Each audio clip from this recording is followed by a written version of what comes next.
Hey guys, so I am back. Finally, I'm doing my 5 favorite David Wenham movie role video. Finally, because I made a list the night I said I was going to, and then I forgot about it, and life happened. So I have my little list right here, and I have 5 favorite movie roles, and there's a dishonorable mention. So I'm going to name them off, and 3 reasons why I like them. So counting down from 5, there's the Code. He's a backstabbing politician, of course. Which politician is not? He's forceful on what he wants as Ian Bradley. And he's really smug because he's kind of smug, don't tell the PM about this and everything goes through me. So he forces that on Aiden Young's character, which I really, really kind of said, hey, come on, really? Number 4 is Banished. He's hard but fair. So, I mean, as as the first governor of what became New South Wales, he had to make some hard decisions. And that included life and death decisions, which many of them did die. He's kind about it, but,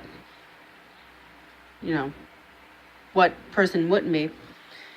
And the third reason, he kind of manipulates certain things to make it work.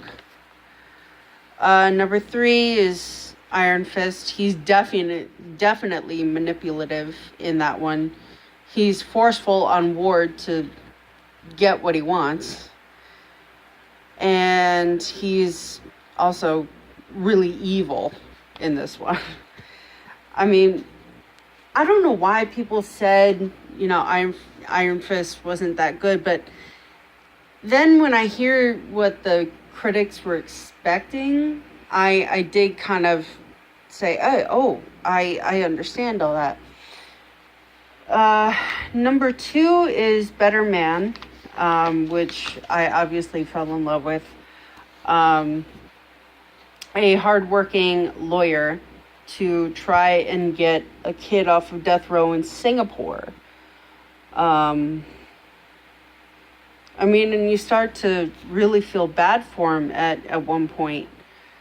But he was loving about it. He did everything he could, and he worked with a lot, and I do mean a lot of people, to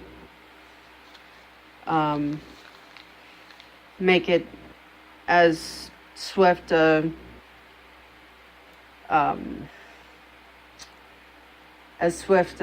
change as possible, because they were doing all this for Van, and I don't think they got it. And he was generous about it too. He really gave of himself to really, really put his heart into trying to get him out. And then when the final judgment came, he said, okay, this is it.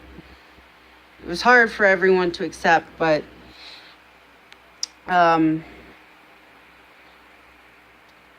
it was really hard to watch at times, but I got through it.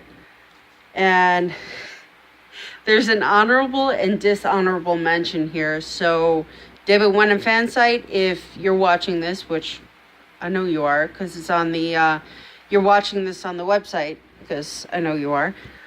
The honorable mention is Dripping in Chocolate. He's good at his job. He's really good at his job. Because I remember when I was watching it, there's a show here in America that was on in the 80s and 90s called Murder, She Wrote. and Angela Lansbury played Jessica Fletcher, and she could actually piece together what was going on. And I was watching a behind the scenes of Dripping in Chocolate, and he said his mother was really into Agatha Christie. So I can't remember what it was, but Angela played a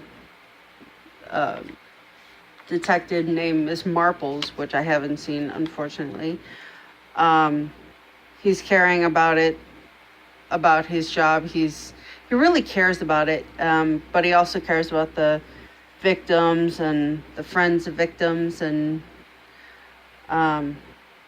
especially Juliana. I think he fell in love with her, and she with him.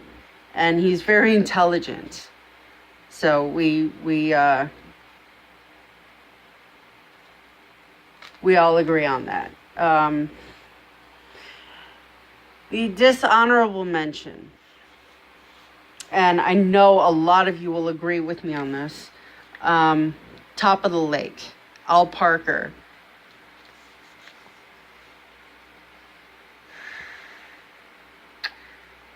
For 6 episodes, you think he's this awesome guy, and then in episode 7, I don't know, to me it was just a huge letdown so you can really find out who he really is. And the 3 reasons why he's even on this list. He's misleading. He's overbearing on everything, and he really misled you in the 6 episodes up to the end. And he's really overbearing, especially on Robin. Elizabeth Moss's character. And he is extremely smug. Seriously, he puts himself above all other cops in New Zealand or wherever it is. And then we get to number 1. Carlin Van Helsing.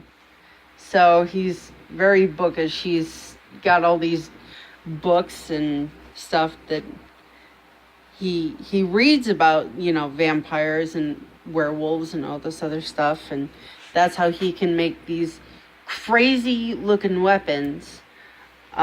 He gets scared easily because, why would he not? He's a chicken in the movie, which kind of made him really cute. What is that? Oh, creative. Sorry guys, sometimes I can't even read my own handwriting. Yeah, creative. So he can create these crazy weapons, and that godforsaken glycerin 48. They should have put that more in the movie, but I want to know what you guys think. So David Wenham fan site, leave your comments down below. Bye-bye.